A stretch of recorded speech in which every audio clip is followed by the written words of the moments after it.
And people who watch the video are going to get tired of me saying this, but I have to say it so that I get it into my thick skull. I start the video first. Then I start Alpha Geek Media. Uh-huh.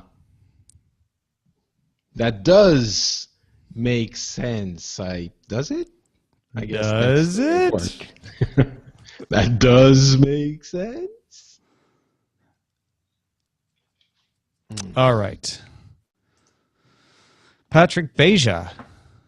Yes, sir. Are you ready? I was born ready. Here we go. Tom was a man I didn't personally know, but every day I listened to his tech news show. If you have $1 to spare, to keep Mr. Merritt on air, to Patreon/AceDetect you should go.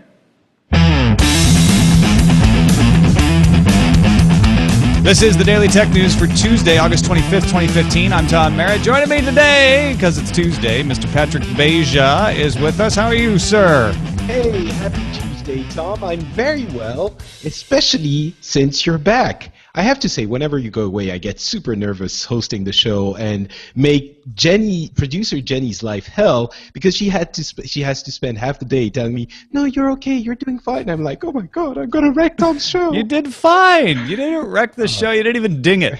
Barely knew you took it out of the garage. Excellent. Well, my hope is that people didn't even notice I was gone. And you and it was Allison, right? That was on with you on Tuesday. I actually listened to that one live. It was a really good show. Enjoyed Excellent. it. Well, Yeah. if it gets the stamp of approval, I'm happy. Let's get into some headlines then. BBC News says Samsung Galaxy Note 5 users report the phone's S Pen stylus breaks the phone if inserted backwards. If you put the stylus in upside down instead of the pointy part first, it goes in fine, but then it snags on an internal mechanism when you try to remove it. Forcing the stylus out can damage the phone and even cause the stylus's detection feature to stop working. Some people reported parts breaking off, etc. Samsung issued a statement saying, quote, "We highly recommend our Galaxy Note 5 users follow the instructions in the user guide to ensure they do not experience such an unexpected scenario caused by reinserting the S Pen in the other way around." In other words, RTFM.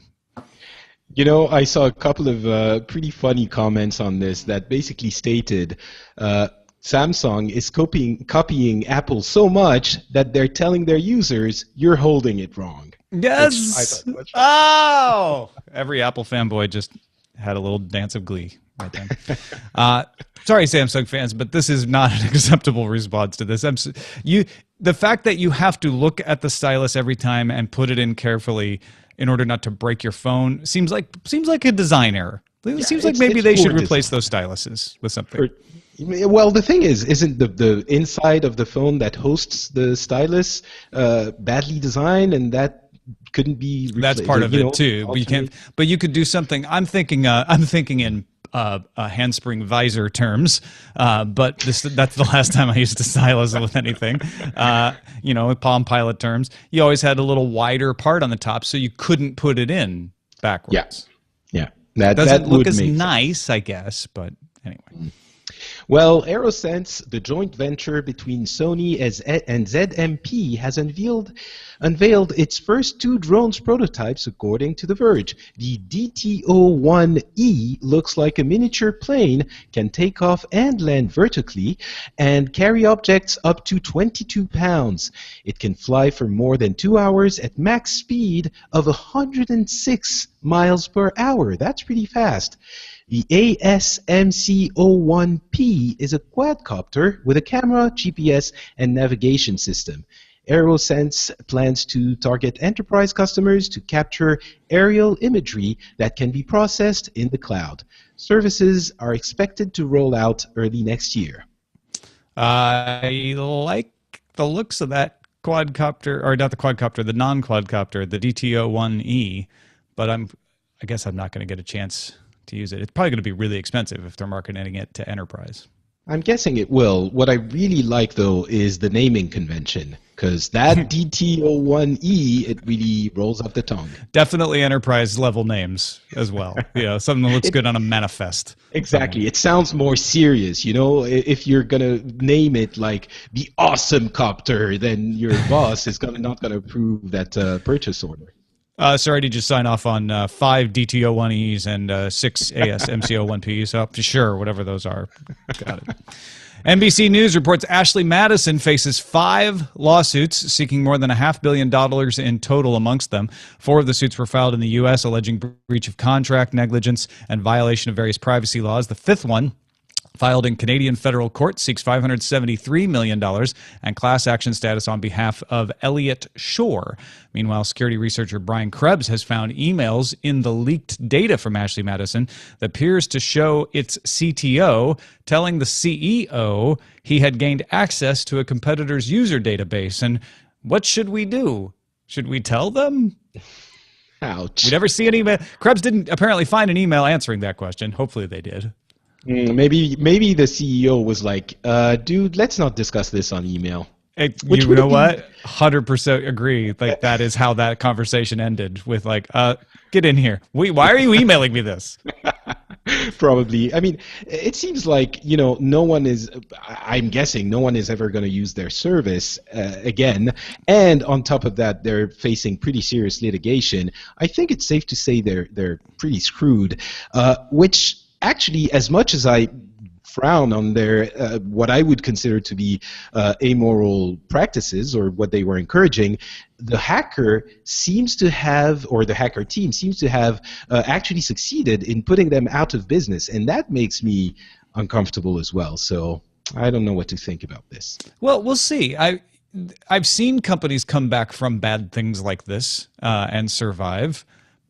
It does seem like if I were someone who wanted to engage in this sort of behavior, which I'm not, I would definitely not trust this company again, and that's kind of the only business they've got. So I see where you're coming from, but crazier things have happened, that's all I'm saying. I guess so. Maybe they could pivot and do something strange. Maybe they'll get into divorce law. That could work.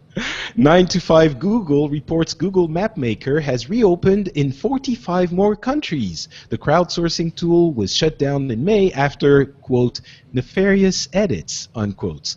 Google has chosen regional leads to ensure only legitimate modifications to the map are approved.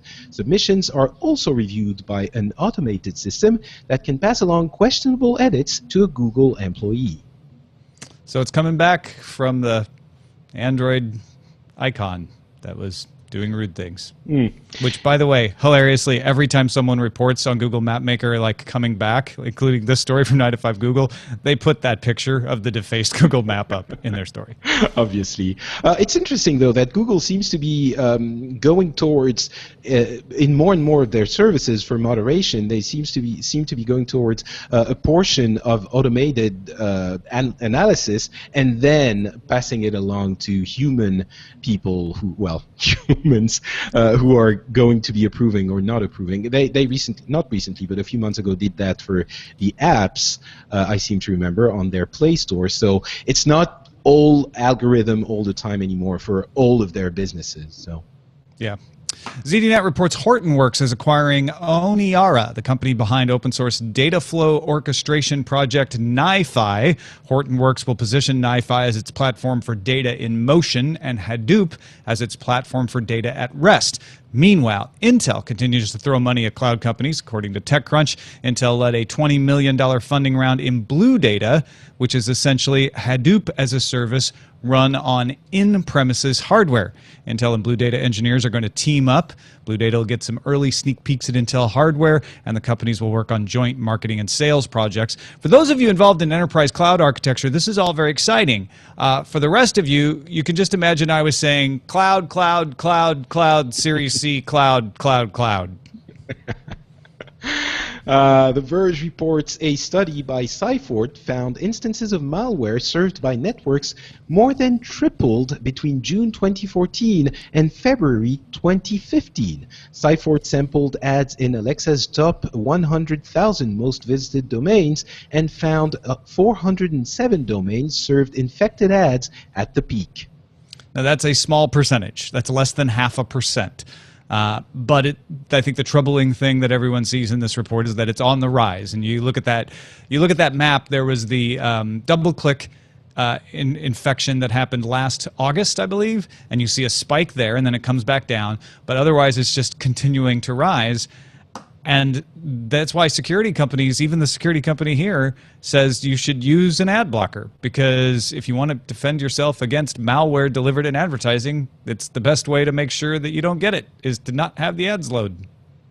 I'm curious if those ads are flash ads only, or if HTML ads can also carry malware. Definitely flash ads are the more common way that malvertising, as it is called in this article, gets delivered. So yeah, that's a good point, because as flash becomes less common in advertising, one would hope that those infections would recede, but it's certainly not the only way to deliver some kind of malware. You know, I was very anti ad blocker, and I think I still am. But between this and I think, especially on French websites, the ads have really gotten completely out of control. It's become very frustrating on a mobile device, especially, but even on the regular web, you get a pop-up, and then the content is seriously like maybe 30% of the page real estate. I think I'm starting to understand, not condone or approve, but understand a little bit more the people who are using ad blocks, because it's starting to become unwieldy, beyond unwieldy. So yeah, it's a matter of usability and safety, as this study shows, why a lot of people are using ad blockers. I'm not saying every one of them. Some of them just don't want to see ads, right? And that is the more ethical question. But a lot of folks just say, look, I can't read pages. Personally, I don't go to sites that load up their pages with tons of ads, because it's usually a correlation with a lower quality of content, to be honest. If you have higher quality content, you generally see those sources not plastering themselves with as many annoying ads. They still have ads. I'm not saying they don't. But to me, I vote with my feet. I don't click with my feet, so I guess I vote with my thumbs more than I vote with the ad blocker. But I totally get why people are using this. The advertising industry is bringing this on themselves in some ways. In some ways, yeah. And if you're in Europe, oh, sorry, you were going to say something. No, go ahead. I was going to talk. I was going to read the next story. Reuters reports SK Hynix, oh, it's yours, the world's #2 DRAM chip maker, plans to spend 31 trillion won, it's around $26 billion US, to build 2 new chip plants in South Korea. Now, this is a big deal. The plants would be completed by 2024, and SK Hynix competes with Samsung, Micron, and Toshiba as being among the top DRAM makers. And all 4 companies are very careful to manage capacity and production, because, as you may have known as a shopper, RAM can get into a glut very easily and end up ridiculously cheap, which is bad for the companies, because then they don't make enough money to run. So SK Hynix is saying it will consider market conditions before deciding on the specific construction plans for the plants in question. And if you're in Europe, the Middle East, or Africa and want cheap new Cyanogen OS phones, Wily Fox would like your business. The company announced its £199 Storm with a 5.5-inch 1080p display, Snapdragon 615 processor, and 20 megapixels camera, as well as the £129 Swift with a 5-inch display, Snapdragon 410 processor, and 13 megapixel camera. Pre-orders start this week at wilyfox.com, with the Swift coming in September and the Storm in October. I just thought this was interesting, because I hadn't heard of Wily Fox. They're a cyanogen phone maker, and those are pretty crazy low prices for these kinds of phones. So, we've got a lot of phone makers out there right now, but I thought this one was a little unique. For the I guess price, something can't be a little unique. I thought this one was unique.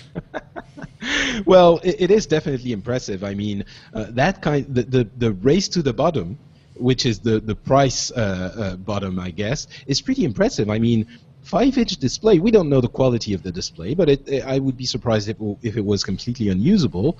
13 megapixel camera, same thing. It's probably not the best. It's not going to give you the best pictures in the world at this price, but £129. pretty low for these kinds of specs. Yeah. I mean, they're right in there with Motorola, but that's the problem is Motorola is more well-known. Motorola has an established marketplace. It's going to be harder for them to compete. But they're wily foxes, right?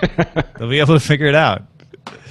All right, lots of stories in here, including the Wily Fox one, came out of our subreddit, dailytechnewsshow.reddit.com. You should get in there as well and let us know what stories you would like us to cover, either by submitting links or just voting. That's even the more important part, voting on the links that are submitted by others. Johnsy776 sent us the Ars Technica report that the U.S. Federal Appeals Court for the Third Circuit has ruled that the U.S. Federal Trade Commission, or FTC, may, in fact, sue companies for poor IT security practices. The FTC is suing Wyndham Hotels. They sued them in 2012 for storing credit card information in plain text and failing to use firewalls, among other things. The court found the FTC does have the authority to pursue cybersecurity cases as part of its authority to prohibit unfair or deceptive acts or practices in or affecting commerce. So they didn't come up with any new law. They said, if you're going after somebody for bad cybersecurity, that fits the definition. That's what this court said.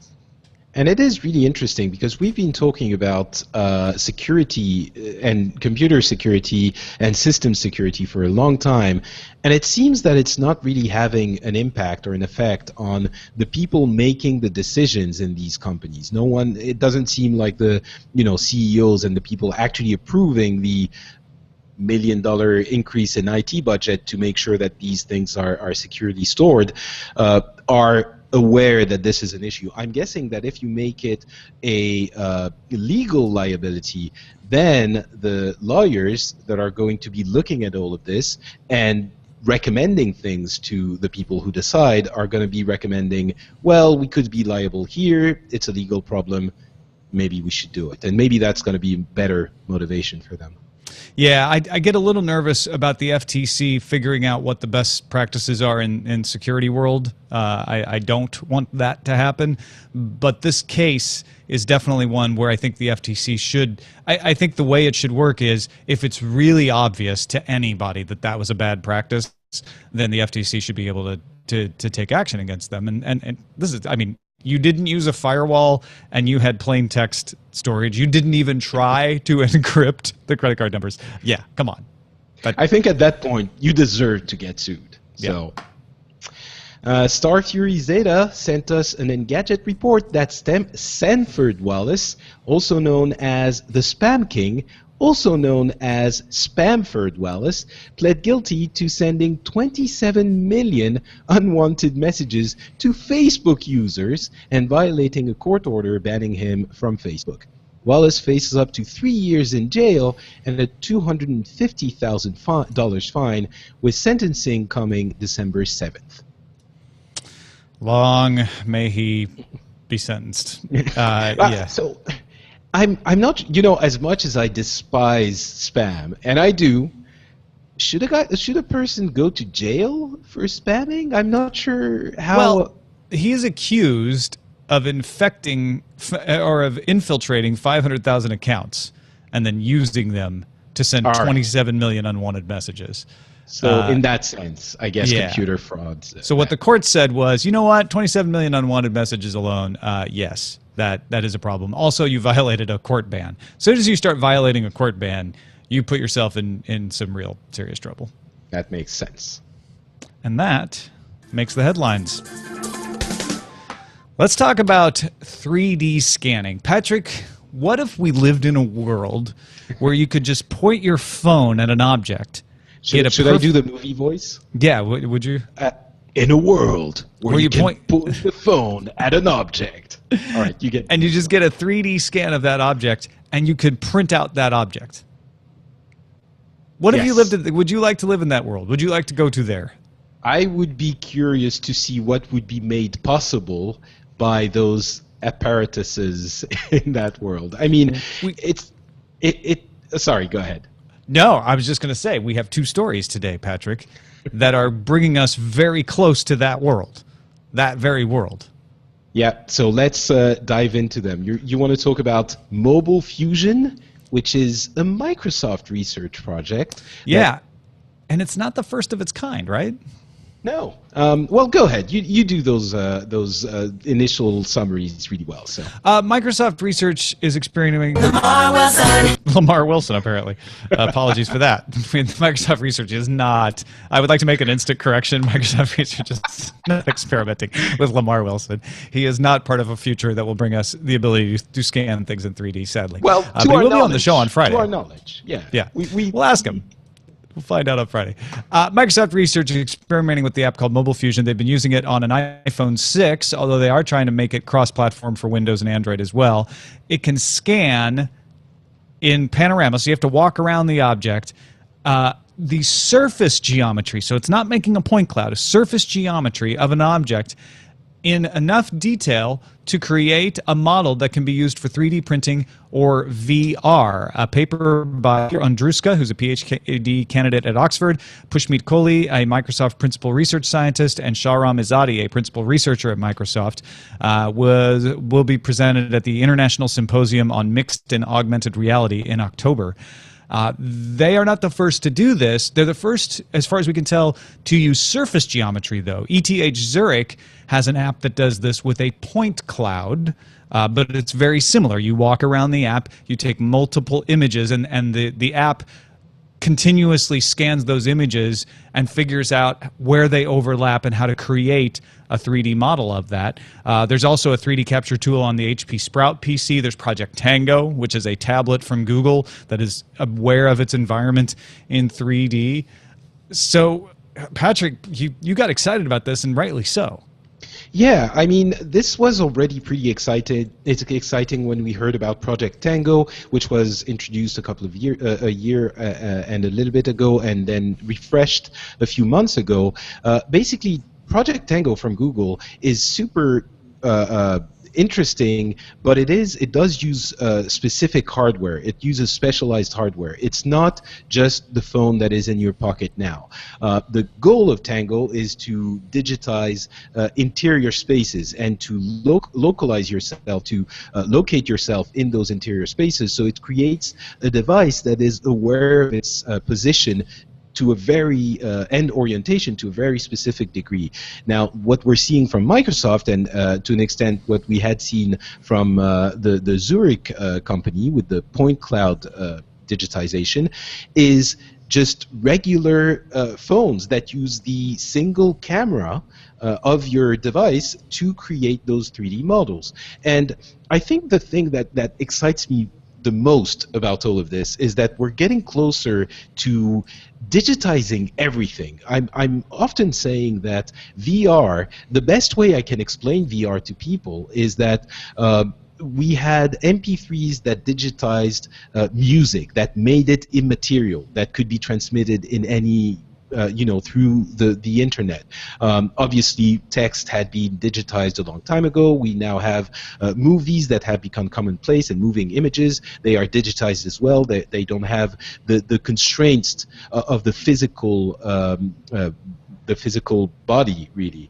And for VR, it digitizes ourselves, not ourselves, but our presence. So our presence can be sent around anywhere. And what this does is it comes to complement all of that digitization with the ability to very easily digitize the appearance of everything, the image of objects and rooms and all of this. So granted, this is not something that is new. It's not like you couldn't do this before. But again, as we've seen with many different advances in tech, this makes it available for a fraction of the budget. You're not going to need specialized laser scanners and a gigantic infrastructure to do this. Just like we don't need a gigantic infrastructure anymore to broadcast media all over the world, for example. So basically, what this means to me is that it's going to make it possible for a lot of people to use those 3D digitizations, the creation of 3D models of everything around the world for new things. Now, what those new things are going to be, I'm not sure, but it's an exciting prospect for sure. You're right, because we have apps that you can get right now for iOS and Android. There's 123D Catch from Autodesk. There's one called Shapematic from iOS that can take 2D pictures, usually a couple of pictures, and create a 3D model out of them. They're not nearly as advanced as what we're talking about from Mobile Fusion or Project Tango or any of these others, but they are something that you needed a mainframe for in the 80s. And you can do that on your phone. And what we're talking about now is being able to take, a motion capture room and replicate it on your phone, because they can use the graphic processor on your phone to be able to do the processing needed to match up and look at depth and recalculate depth in a way that you needed a supercomputer for, 40 years ago. So I agree with Patrick. Like the idea that this is in the lab, and I know they don't have plans for a public release. They have intentions for a public release. They don't have any plans for it. It means we probably won't see it for a few years, maybe, unless somebody else comes in and disrupts them.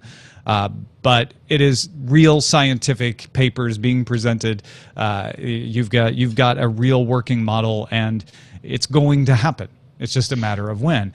Now tie that in. Remember I said scan the 3D and print it out. The MIT Computer Science and Artificial Intelligence Lab has their own paper that they presented at the 2015 SIGGRAPH about a 3D printer capable of doing 10 different materials at once for about $7,000.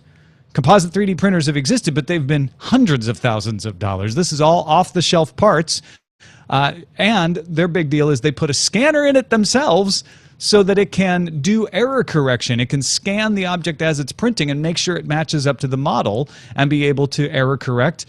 They can also make sure that they're self-calibrated, so the printer knows exactly where it is and what it's doing, and it can even scan to print. So they, as an example, they said you could put your phone in the scanner and say, make me a case for that phone, and it would make a case perfectly tailored for that phone.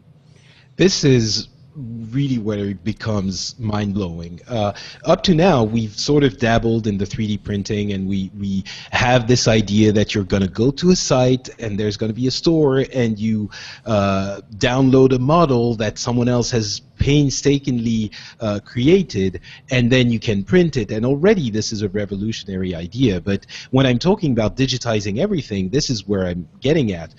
If with the awesome power of your phone, imagine the calculation is happening on the phone to do the 3D scanning. It's mind-boggling. And yeah, of course, it doesn't use a network. It's not phoning home. You don't have to add any hardware to it. It's crazy.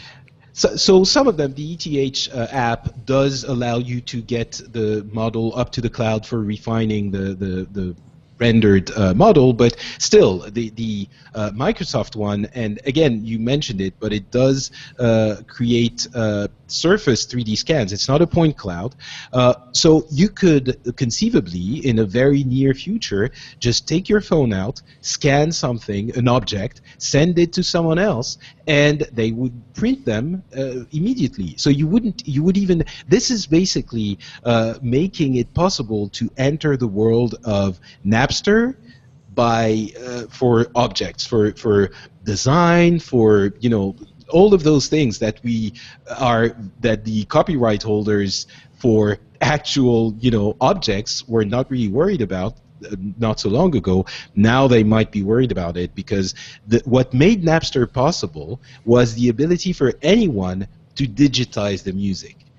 So this could happen very soon, and we can only imagine that as in a couple more years, those techniques are going to get even more refined. The 3D coprocessors in our phones are going to get even more powerful. So yeah, it seems hard to imagine that this is not going to become reality in the next 5 to 10 years. On the printer side, just for the people who got really excited about like scanning anything and printing anything, the 10 materials are limited to UV curable photopolymers or plastics that are printed then cured under UV light. They are rigid, elastic, flexible, highly reflective materials, anti-reflective coatings, image sensors that can be made out of them, but they are all photopolymers at this point. They have tested copolymers, hydrogels, and solvent-based materials, but we still aren't talking about metal, wood, and anything like that yet. We've seen research on that these types of material as well. You can do single material printers that'll do metal and wood, but not. So I'm curious, Tom, what would you use that technology of digitizing the world and potentially, and we didn't even mention VR, which for gaming and many other things would be rendered incredibly more easy thanks to that technology. But I think I'd want to do stuff like that. I'd want to create virtual. I'd want to put my objects into games. That's what I would want to do. I'd want to like take my bookshelf and put it in The Sims, so I could actually have my actual stuff. So basically, you would recreate your house as your Sims house. My Sims house would be so much like my real house, I wouldn't know the difference anymore. What about you? What would you do? I think the thing that excites me most is, as we were saying, the idea that we can create objects and we don't need to go to the store and I know that I don't think this is how it's going to work, but this idea that you can just call someone and say, oh, hey, I got that cool thing, do you want it? And you send them that just as you would send a fax, for those who remember what that is. And I know that many people still use faxes. I remember that episode.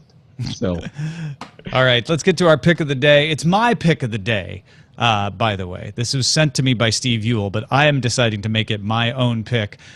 Steve Ewell is the executive director of the CEA Foundation, and they are running a contest to give away a booth in the Eureka Park section of CES plus $2,500 to 5 startups based on companies entering a short video highlighting how their technology improves the lives of seniors or people with disabilities. And that's why Steve was like, I don't know if it's okay to plug your own stuff, and it's not. I don't like it when people plug their own stuff on Pick of the Day, but I like this. I think this is a fantastic contest.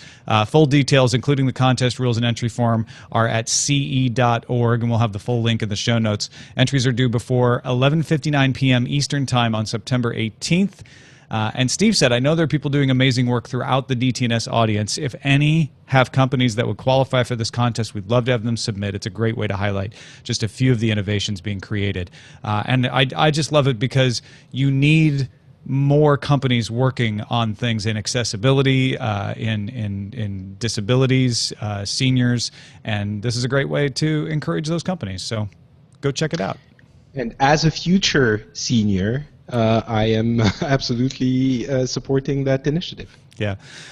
Send your picks to me, feedback at dailytechnewsshow.com, and you can find my picks at dailytechnewsshow.com/picks. All right, I know some of you wish the right to be forgotten would be forgotten, but we've got a couple other good good discussions of this. But first, before we get to that, Nigel, a.k.a. Boba Fetish, pointed out that on Friday's show we discussed the deletion of records of Ashley Madison. From what Nigel understands, Ashley Madison is a Canadian company, and under Canadian tax laws, companies must keep records for 7 years. As someone who works for a large national corporation, this means name, address, last 4 digits of credit card if used as a reference. So yes, Ashley Madison may delete the front end, but they may be required to keep a back end for disputed charges and for tax investigation of the books. Most are never looked at, but as I used to manage a portion of the paperwork due to my job, it needed to be maintained just in case, and it's a pain to pull details from a 5-year-old file, but it's sometimes needed. Even bankrupt companies must file, I believe, even bankrupt companies, most files, I believe, go into a mass storage location for a time, even after they go bankrupt. So that could be why they kept the data. That is absolutely fair enough. But in that case, if you know you have to do that, don't sell a service that will say, we delete all of your data from our servers. There you and go. All of your information will keep be gone. It offline, too. Just keep it cold storage. You just need to have it. You don't need to have it available online. If you absolutely have to keep them, yes. Yeah. Now, Yaru, I think he's in Southeast Asia somewhere, and I don't want to say which country now. He doesn't say it in his email, and I can't remember, and maybe he's not saying it on purpose. But he says, for me, the worry of right to be forgotten seems to be the increasing interference from government. This viewpoint surprises me, as I don't consider myself to be a libertarian and will trust the government to do certain things rightly in life. But I come with this viewpoint as someone who lives in a country where government has regulated and controlled media very closely for decades. Anyone who has a permit to publish can have their permit eliminated without question. Their control over the internet has been more limited relatively, but they are frequently clamping down on that, and what you say on the internet that offends another person can be used to prosecute you, not to mention them blocking websites that do not benefit them. We're far from becoming China, the ultimate doomsday scenario in Yaru's opinion, but it's far from free. I'm also not saying the US and EU are becoming this not anytime soon, but it's worrying. In the large scheme of things, right to be forgotten isn't really that important, but the overall theme of government intervention does worry me. And then, even more provocatively, I think, we have Jonathan, who says, do you have a right not to be mistaken? In the ongoing discussion about right to be forgotten, you discuss the idea of someone being dogged by an old story that just won't go away, even though the person is different from when the item was originally written. In my case, I have a fairly uncommon last name, but there is another person out there with the same first and last name as me who takes tasteful but erotic photography. It's not pornography, but it's also not something I want to be associated with while I have an established good reputation for myself in my industry. And I come up frequently when a Google search is done and the top hits are all for this photographer. In this case, I don't need something I did to be forgotten, but I will suffer the same consequences when a job interviewer goes to look me up before my interview and has a nagging question in his mind of, is this the guy, that photographer? Is this guy, that photographer? Is a law going to be passed to protect me? Same problem, just different cause. So to address this issue, I think I don't really see how it could be addressed. Right, I'm not sure this could be this problem could be solved easily. So I agree, it's an inconveniency and it's a problem, but I'm not sure how we could do it without, taking drastic measures that I don't think we would want to take. So listen, there are two microbiologists and a martial arts master named Tom Merritt, and I bet they all have this same problem. They're like, damn podcaster comes up every time I do a search on my name. But for you, it's fine. You're very happy that I am now. Used to be some martial arts guy. So Jenny Josephson very kindly took the time to write Jonathan back directly and give him some advice on what he can do to disambiguate himself from the other Jonathan out there. And I think she had great advice. One of them was to create an about.me page and point a domain name to it and use that in correspondence to say, this is me. If you have any question about who I am, go here, because you can use about.me to make a paragraph and describe who you are. And then she said, even on that site, you might consider, pointing out like, hey, there's this other Jonathan out there. He does tasteful photography, but that's not me. Just wanting to make sure you know the difference between me and that person, and bringing it up and being proactive about it. And I think that's great advice. It's not a silver bullet for sure, but it certainly helps in taking some proactive action on your own rather than waiting around for someone else to come up with an idea for it. I think in this specific case, I don't see how else you could address it. So if it's really a problem, I would definitely suggest the same thing. Maybe try to get yourself in those search results. I worry that the photographer person might get to the top anyway, but yeah, try to get at least your result up there so people know that there might be two different people. And I think it's genius to have that page to point to say, like in an interview, on a resume, I'm not a photographer, go look here. This is me. Just, not that there's anything wrong with the photographer. I'm sure he's a wonderful person, but just I guess it is an awkward confusion. It is an awkward thing to do, but it's probably better than the alternative of letting people. If it really bothers you that much, I guess that's one thing you could do, Jonathan. Get out in front of it. Well, thank you, Jonathan, for sharing your story, and best of luck in disambiguating yourself. And thank you, Patrick Beja. It's good to be back in the saddle with you, man. Oh, thank you so much. Yeah, it's super fun to be on the show, and I loved having the show to steer on my own with Allison. But I have to say, I'm much more comfortable when you're the boss. So stop, you're killing See me. how I'm you're my boss, so I'm buttering you up, and I'm. Well, it's all the patrons. The patrons are all our bosses. They'll decide. But check out Patrick at twitter.com/notpatrick. Brand new episode of Pixels is up today, just before the show. It's hardest working man in podcasting there. This is your third show today, right? Yeah, I don't know hardest working man, but I did work hard today. But then, hardest working Frenchman. There you go. Yeah, I was going to make a joke about the French not working, but you beat me to it.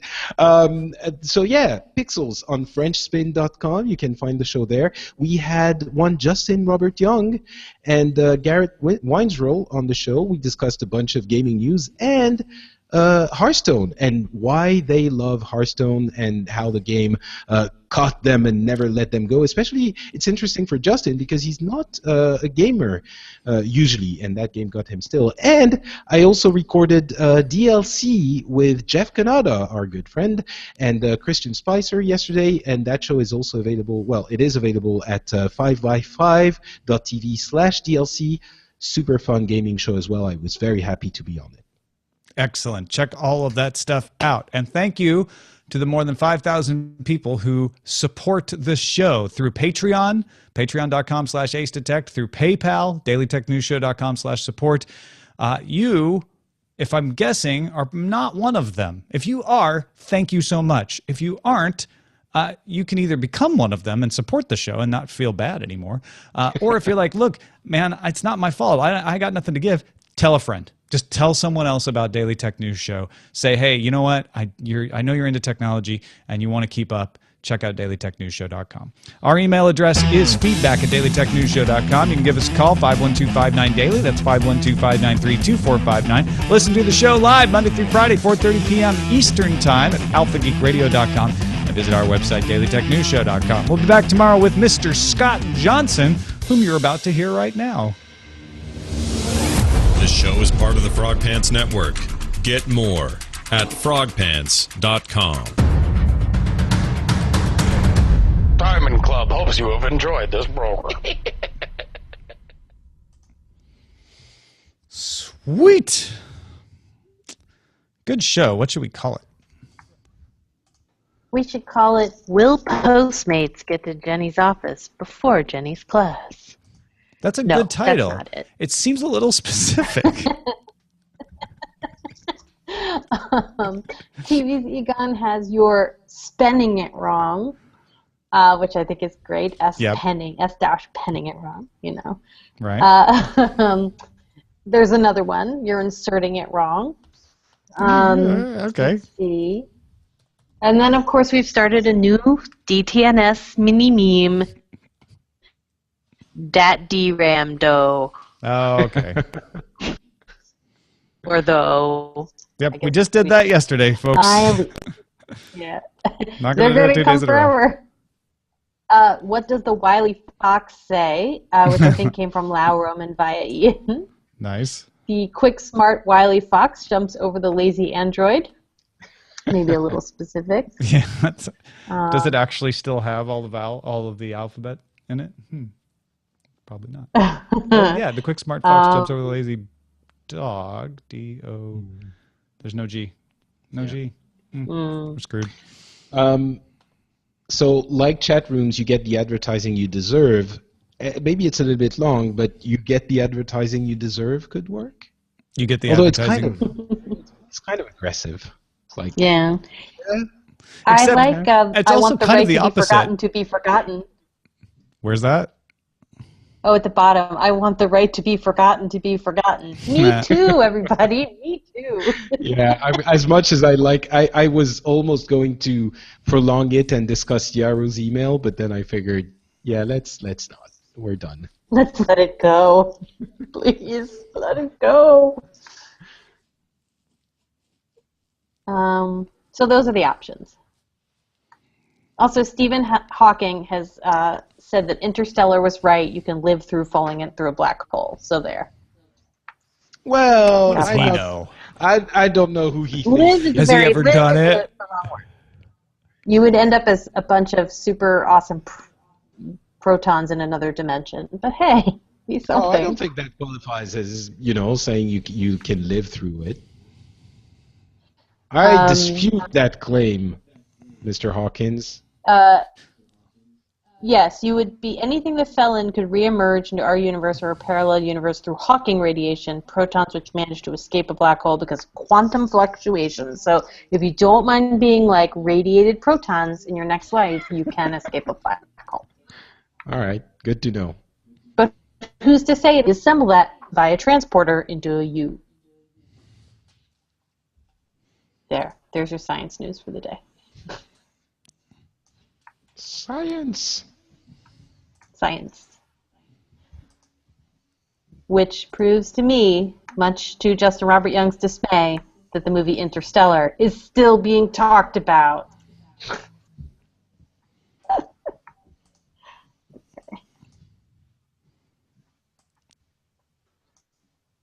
So what's the title? Oh. I'm going to go with you're S-penning it wrong. Yeah. Yeah? Yeah. In other news, Florida mom hires hitman because her grandkids got lice. Thank you, Huffington Post. Thank you, Florida. Yeah, really. We hear from Roger. He can't resist a Florida story. I'll wake my baby up for this one. Yeah, Florida and Huffington Post. Two perfect things, perfect together. Oh, I use the Daily Mail for that. It's tabloidy, yeah, that's good but too. it's a British tabloidy paper. But like they just have some of the that excuses it, huh? as with some of the craziest stories in there, and I showed it to my wife. And I told her it's kind of like the Inquirer, except everything factually is true, if not contextually true. But like the headlines are so clickbaity, you just have to read them, and the way they write them are so like salacious. It's like, oh, I gotta read it.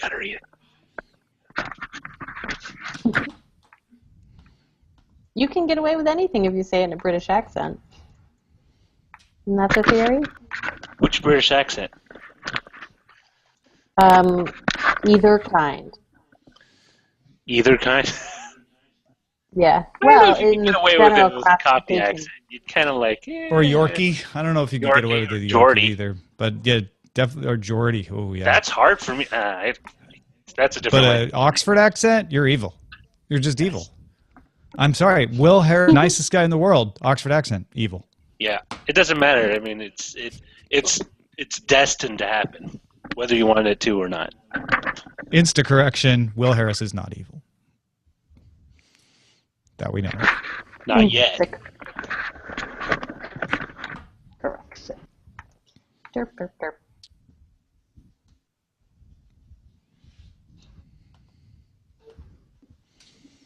You wanted to know what hair looks like after 10 of 11 days of an in-laws visit? Right here. Here it is. Here it is. More science news. Losing hair. More science news. The hair is falling out.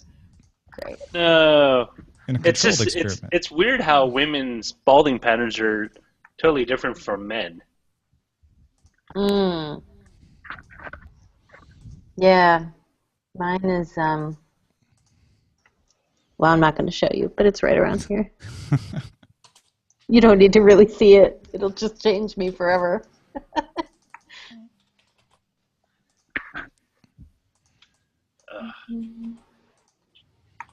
Patrick's still there? I am. I was doing stuff. Things. That window was behind me, so. Oh.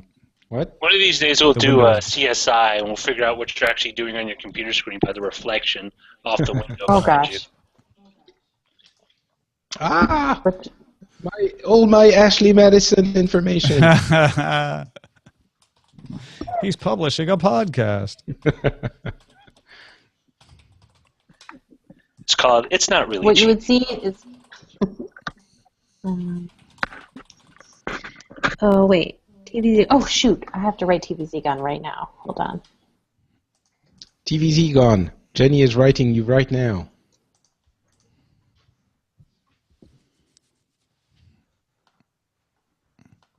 So how was the assignment, Tom? Oh, you mean Connected Tech Shoot? Yes. Yes, Because it was we good. say he's out on assignment. So. Oh, I was not really on an assignment from here, but I guess I was on an assignment from them.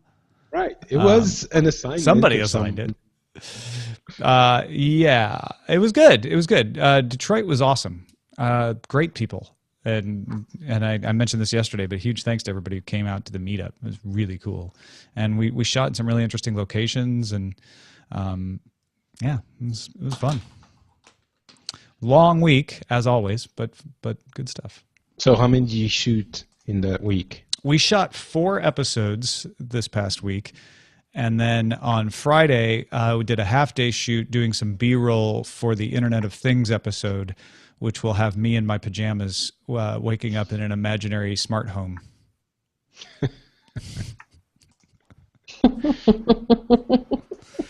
And by pajamas, I mean black jogging pants and a 10-state T-shirt.